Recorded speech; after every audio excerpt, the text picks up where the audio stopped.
Welcome everyone to today's webinar, Using Payor Collections to Jumpstart Your Revenue Cycle in 2020. I am Angie Stewart with Becker's ASC Review. We'll begin today's webinar with a presentation and we'll have time after the presentation for a question and answer session. You can submit any questions you have throughout the webinar by typing them into the Q&A box you see on your screen. We're looking forward to hearing your questions. Today's session is being recorded and will be available after the event. You can use the same link you used to log into today's webinar to access the recording. At this time, it is my pleasure to start today's webinar by introducing our presenters. John Bartos serves as CollectRx's Chief Executive Officer. Mr. Bartos is a veteran in the field of healthcare and information technology. As president of Dr. First and executive vice president of Chromatics, Mr. Bartos has specialized in providing cost containment services to health insurers and various products and services to hospitals, health systems, and other healthcare providers. Previously, Mr. Bartos was an attorney at Kirkpatrick & Lockhart, now K&L Gates, where his practice focused on litigation. Mr. Bartos' clients have included a wide range of for-profit and not-for-profit health insurers, including Blue Cross Blue Shield of Florida, Humana, Capital Blue Cross, Kaiser Permanente of the Mid-Atlantic region, Care First, and Blue Cross Blue Shield of Massachusetts. Mr. Bartos has also worked on behalf of numerous hospitals and health systems, including Henry Ford Health System and MedStar Health, along with hundreds of physician practices.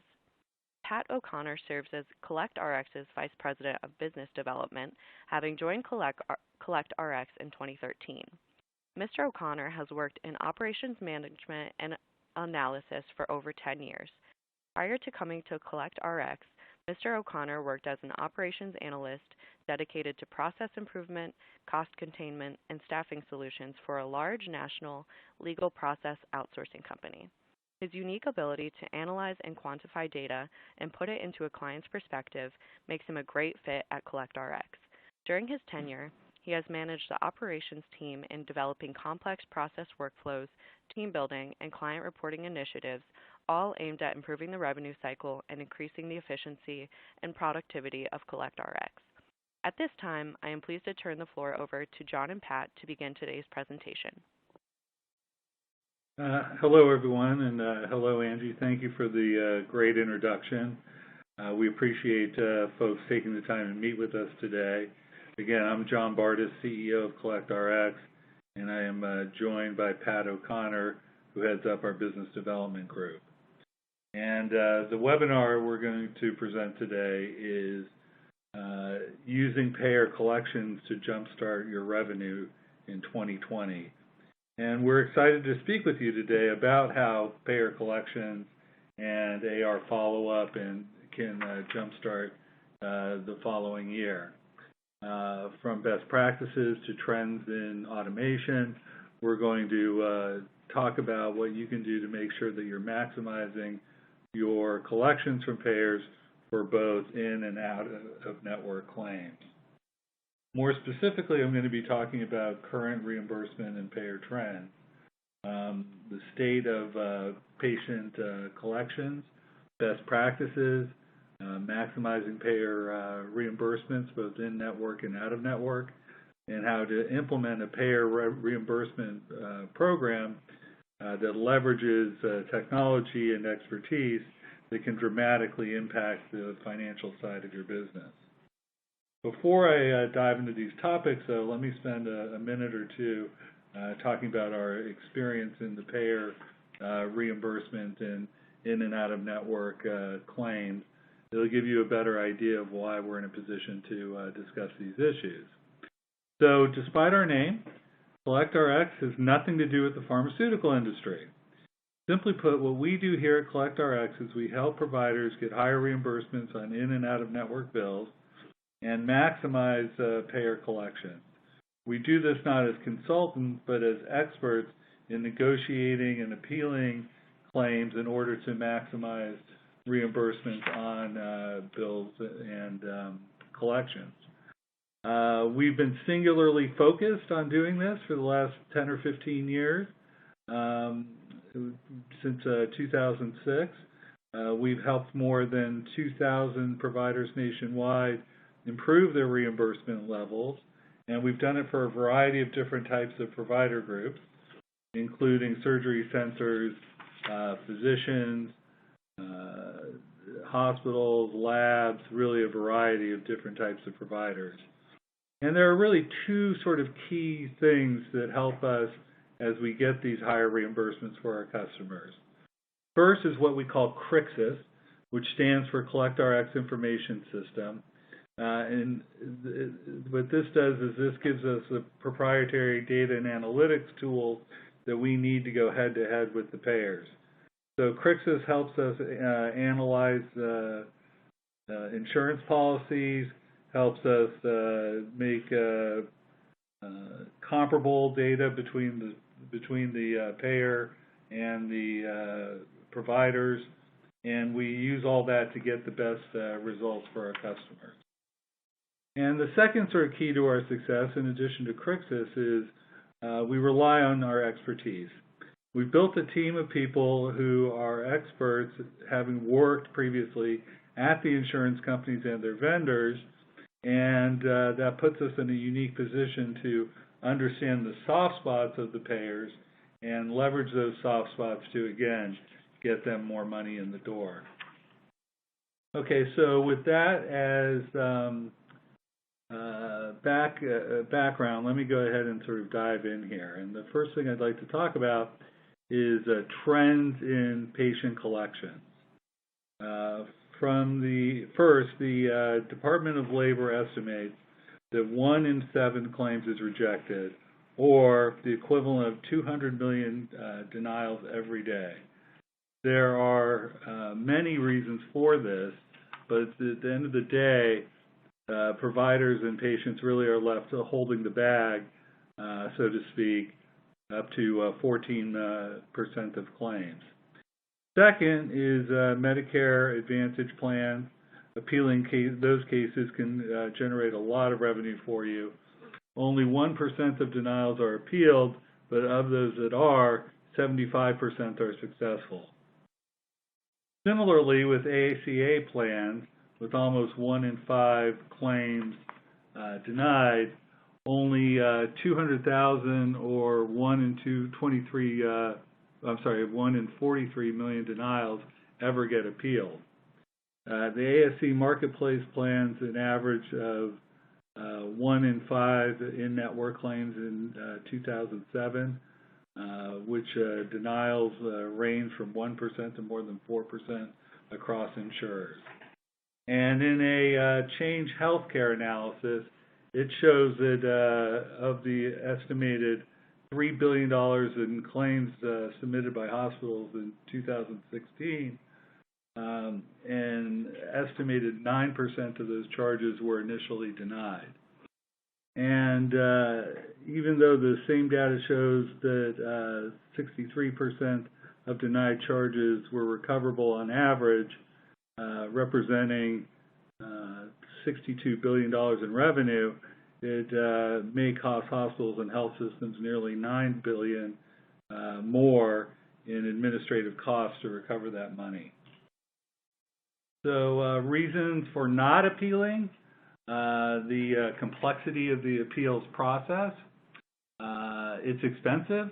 Denied claims can cost significant dollars to actually appeal. Lack of time. People don't have the time to do it. And most importantly, lack of expertise. The folks just don't have the expertise in-house in order to handle those.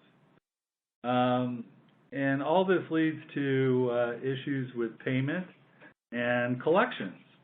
So according from a report from TransUnion, a significant percentage of bills are not getting paid.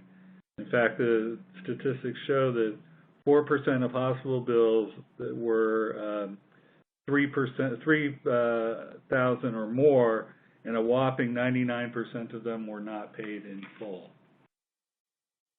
So according to Go Practice Blog, patient balances are getting harder to collect. 65% of bad debt belongs to insured patients, and average recovery for medical practice's bad debt is 21%, actually 21.8%. 1 in 5 insured Americans encounter payment problems with respect to medical bills. So what about the providers here? So according to our own Becker's ASC report, for the last several years, ASCs, like nearly all healthcare providers, have witnessed firsthand a growing shift in the responsibility for the payment of services from payers to consumers. There's been numerous obstacles for the delivery of surgical services, including the ability for patients to cover their expenses and surgery centers to collect what they owe to them from performing procedures. There's been a substantial increase in patient responsibility, and at the same time, surgery expenses have grown tremendously. Patients are increasingly forced to bear the cost. According to Instamed, 65% of consumers indicated that they would consider switching healthcare providers for better payment experience. Providers are struggling to address the patient needs with regard to cost expectations. Despite the growing demand from patients for more information about their medical care expenses, providers are coming up short in terms of meeting those needs. Westcorp data indicates that 3 out of 4 patients say they do not know about the cost of their healthcare services until they actually receive the bill. And 30% delay medical payments because of confusion over what expenses were covered by insurance and what they owe. Patients are experiencing significant negative impacts on their health and financial well-being. NORC at the University of Chicago cites that 40% of people skip necessary medical procedures due to cost, and 2 to 4% of patients had a medical bill turned over to collections agencies. 37% of consumers have unpaid debt from medical bills, according to the Federal Reserve. And finally, don't forget how negative billing affects patients. Patients who are very dissatisfied with business office interactions are more likely not to pay their bills willingly, and out-of-pocket cost impacts provider selection. More than 50% of patients indicate that out-of-pocket costs will have a significant or highly significant influence on choice. So put this all together, and what do you have? Well, collections, you need a good collections program to be in a position to take advantage of the opportunities there. I'll turn it over to Pat here to talk about putting together such a strategy and how that works. Pat? Thanks, John. So first things first, the biggest reason you want to focus your efforts on payer collections is the money. Providers today are collecting less and spending more than they have historically. Denials and underpayments continue to increase. Unpaid claims remain unworked, and there's a lack of visibility into what's driving AR and how to improve future AR performance. Couple that with the fact that it costs 4 times as much to collect from patients as it does from payers, and it becomes very clear that your attention needs to be laser focused on payer collections.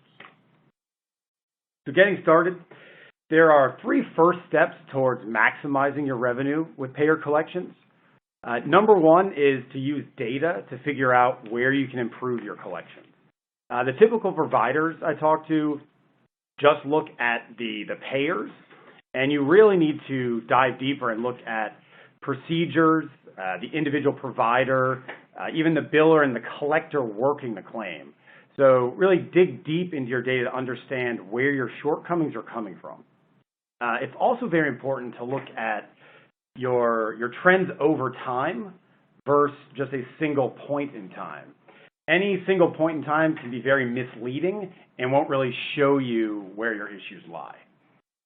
Number 2 is identifying where your processes are falling down. So we'll give you areas to look at later on and must-haves, but you have to review every process in detail to identify holes and breakdowns. Number 3 is to evaluate your resources for capacity and expertise. In order to maximize your payer collections, you may need to add capacity to your staff or adjust how and what they're working on. Figure out the strengths and weaknesses of your team, if they have the bandwidth and expertise, and if not, how you can supplement their efforts. So number 1, identifying problem spots by reviewing data. You need to be regularly reviewing your data to spot problem areas in your collections. Every revenue cycle has some areas that perform well and then some areas that may lag. So you need to proactively identify those lag areas. It's a very crucial part of your collection strategy. So some tips here. First thing is to set a baseline that's based on hard data and not just a feel for what you think or want collections to be. Also, it's good to have different baselines by payer, by procedure type, versus just a flat percentage of collections. For example, Aetna historically may pay you at a 50% of charges, while Blue Cross may only pay at 20%.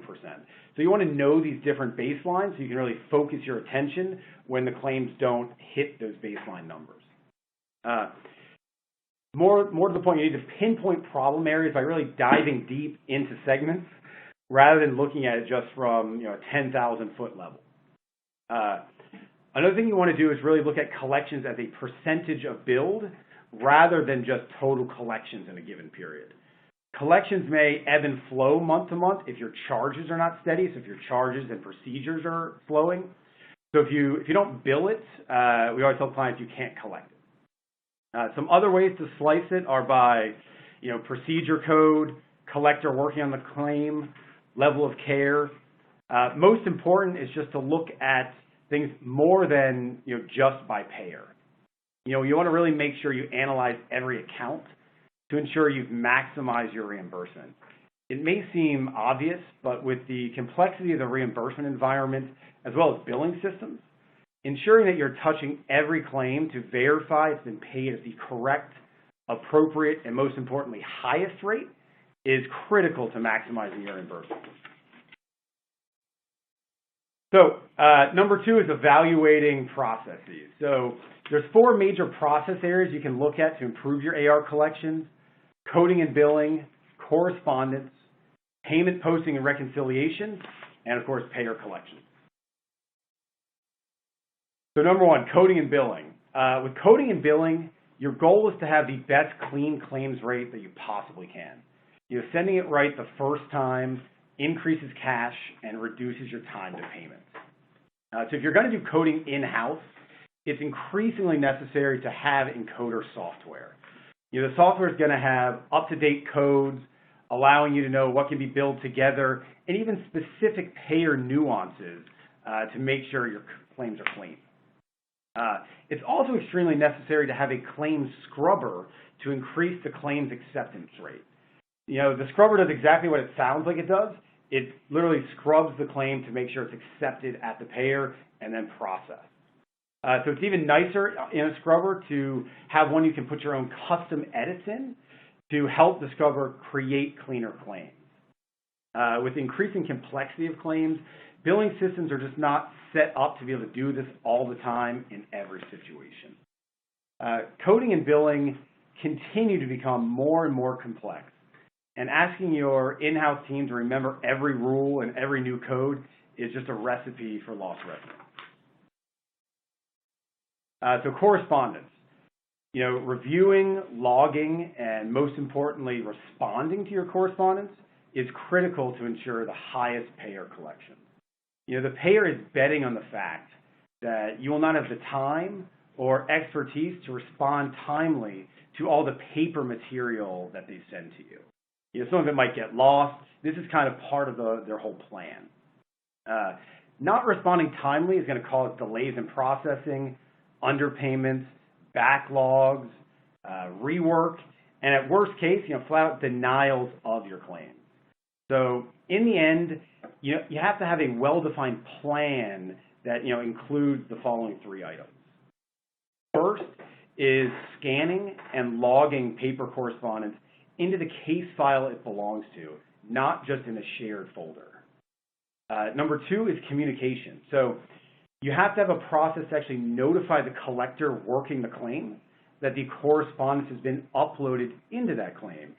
It's not a good practice just to expect that they will kind of bump into the correspondence on the Johnson case.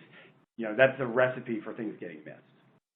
And then lastly is prioritizing the correspondence. So you have to sort it between which ones are notifications versus which ones actually require action to reduce your delays in payments and denials. So now on to payment posting. You need to make sure primarily that your payment posting is up to date. Typically, we like to recommend this is within 48 hours. If not, your team's going to be reworking or performing unnecessary actions on claims that are already finalized. So there may be an account that paid, last week that your collector is calling on today and performing unnecessary action when it really should have already been listed as processed. In the same vein, you need to make sure you're balancing your accounts to 0.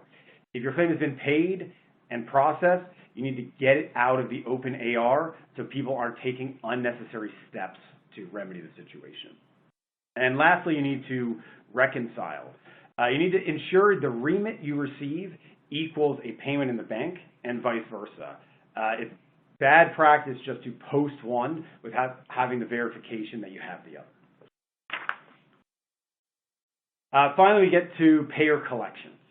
So in Payor Collections, the primary key is understanding the importance of timely follow-up. The first step is to analyze the typical time it takes your payers to respond to your claims, and then set up a process to follow up with the payer if you've not heard from them in that time frame. And this means different times for each payer. So Aetna might be 15 to 20 days, Blue Cross might be 50 days, et cetera. You want to have different timelines for each one. This is going to limit unnecessary work and action. So if Aetna typically pays you at 20 days, you don't want to be following up with them on 7 days and 14 days. This is unnecessary action that can be used performing other tasks, making sure you don't create backlogs. Once you set up the process, it's imperative that you actually follow up on time. You need to ensure that the payer has your claim and it's processing. It allows you to handle issues or information requests timely as to not delay payment. And it can help you reduce denials that occur from a lack of response. Once that's done, you want to create workflow rules based on different scenarios to drive the appropriate action on your claim. Make sure you address each claim according to its timeline so you don't miss processing deadlines. You can use calendar reminders or ticklers to set this up. Unfortunately, the typical billing system is primarily set up to bill rather than to collect on claims. So this process becomes much easier if you have a workflow tool, but it's critical regardless. So how to collect unexpected reimbursements. We call this the found money. The first key to this is appealing.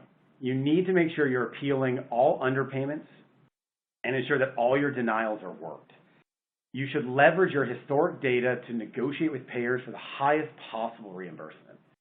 You need to be able to present a compelling case by showing them data that demonstrates that they've paid at a higher rate on previous claims of yours.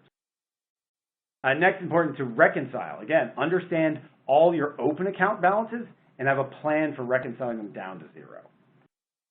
You also need to review, research, appeal, and reconcile your outstanding AR to identify potentially collectible accounts and pursue payment or recommend the appropriate closure so you can get to 0 balance quickly and cost effectively.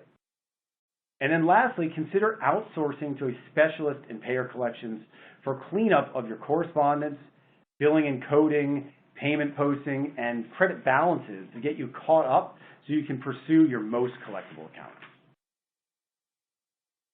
So lastly is evaluating your staff. Just as hospitals depend on secondary collection firms to resolve patient bad debt, they're also turning to outsource firms that specialize in payer collections to assist their on-site resources.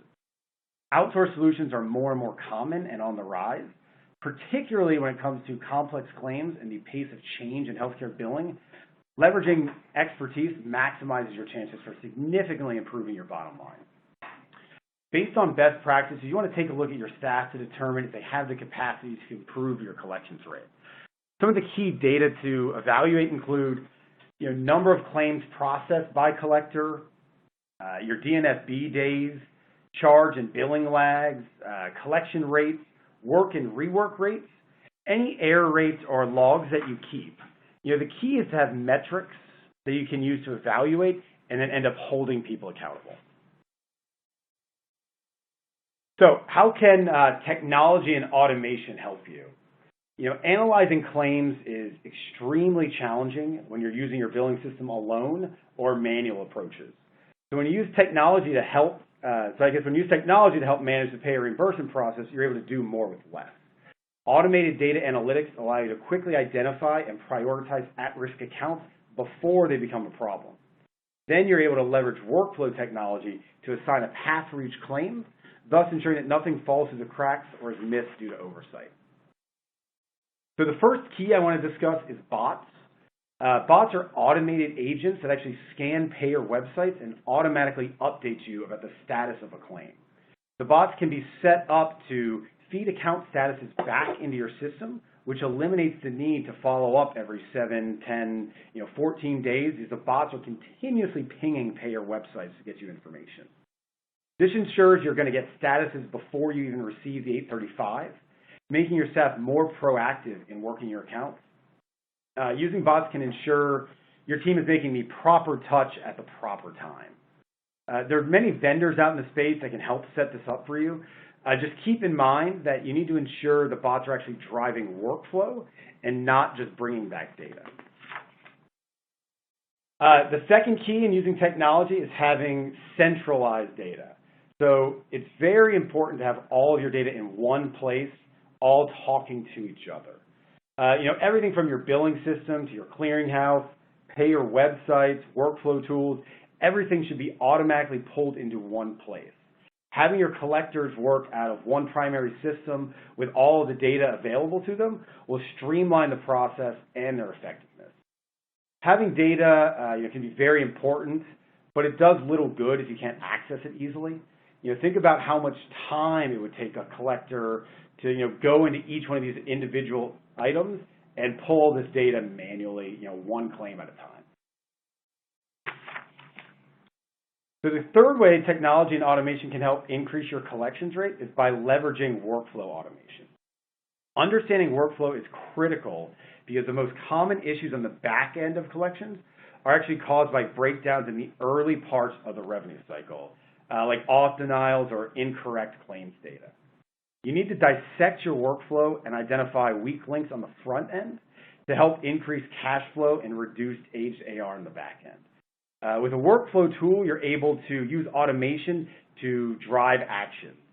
So some examples of this are automatic rules to assign follow-up based on sets of criteria, such as the stage of the claim, maybe the time since last follow-up.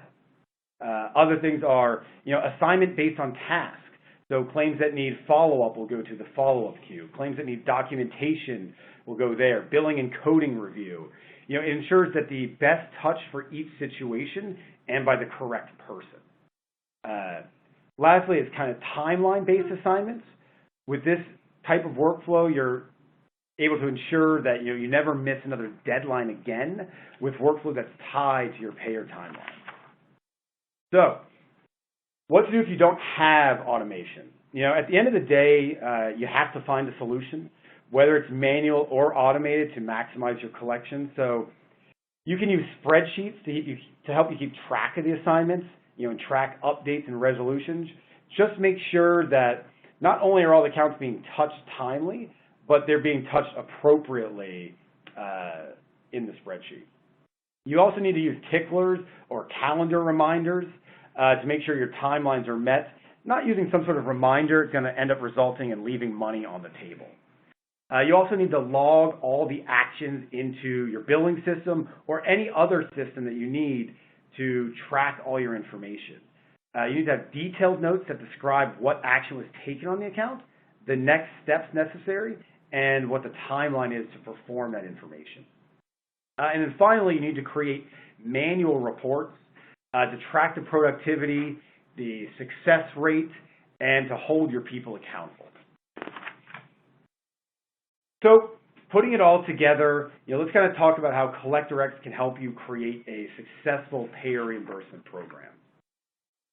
So succinctly, a payer reimbursement program is simply the strategy, tools, and processes necessary and metrics that ensure you to collect the maximum reimbursements from your payers. There are 4 major components to a robust payer collection strategy that will let you maximize your reimbursement and shift your strategy from patient to payer collections. The first component, billing and coding, allows you to maximize claims revenue, increase total reimbursements, and reduce denials and underpayments by ensuring your claims are coded and submitted correctly. Medical coding is becoming more and more complex, and without the resources that can navigate the industry changes, you run the risk of reduced payments across all payers.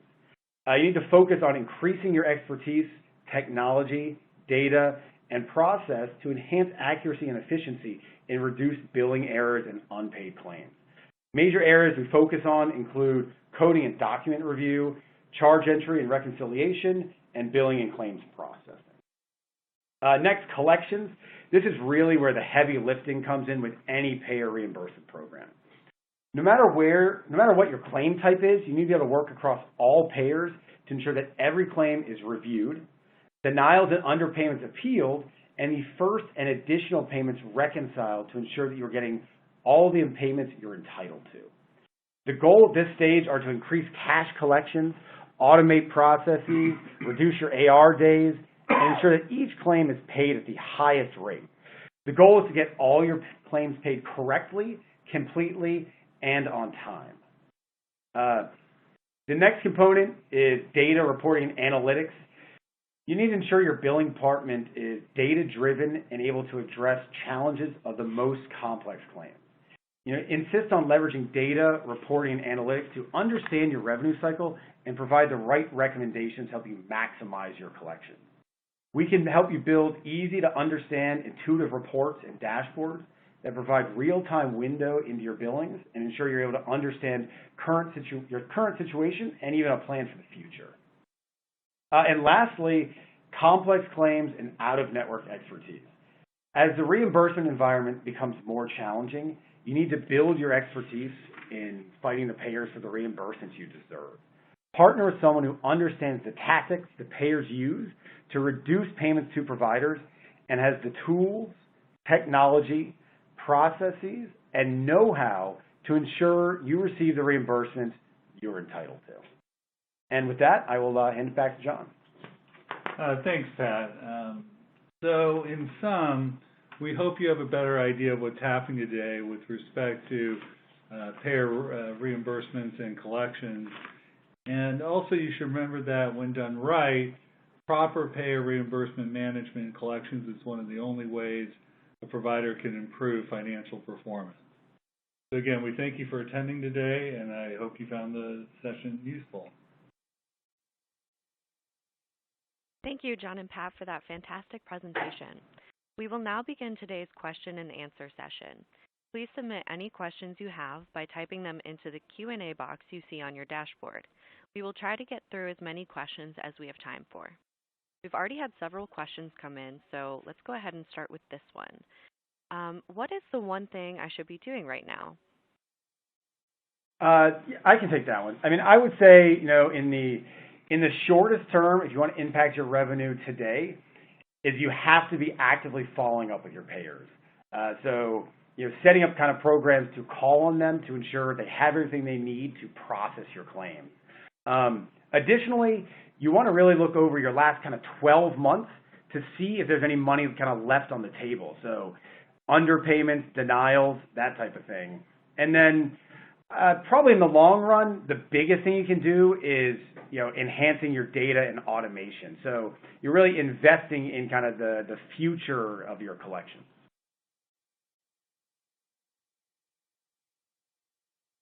Great. Thank you for clarifying that and helping out with that question. Another great one that has come in is, what is the biggest mistake that can be made? Oh, that's a good one. I guess I'd start by saying, don't be penny wise and pound foolish. It's important that you invest in your RCM system, and I'm not saying that cost is never a factor, but when you have something that's working, let it work. You'll do the best by doing it that way. And I guess the other thing is, sometimes providers don't realize that what the payer's true interest is here. They don't want to pay you anything. And I don't care what they say in what kind of setting, their goal is to pay you zero. And a lot of providers don't realize that we're really on the other side of the table, so to speak. You are as a provider, and they want to keep you down at zero. Great. That's a great point and very helpful. So do either of you have any final thoughts? No, I mean, I would say that, some of the biggest things are, again, just following up and doing active follow-up on your claims. A lot of times we believe that if we bill it, it'll automatically pay, and that is the case with some claims, but really just, making sure you're actively following up is your best chance of success. I would just add, and Pat covered this, of course, but with respect to appealing, it's important to take advantage. I know it's expensive. I know there are a lot of things involved with doing that, but in terms of maximizing your reimbursements, and frankly, whether you use us to do that or do that on your own, there's a tremendous opportunity, to really improve your bottom line. Wonderful. Thank you. I know we're just over the 30 minutes we have slated for this webinar, so I'm glad we could answer a couple questions. I want to thank John and Pat for their excellent presentation and CollectRx for sponsoring today's webinar. Enjoy the rest of your day, and we look forward to having you join us for future webinars.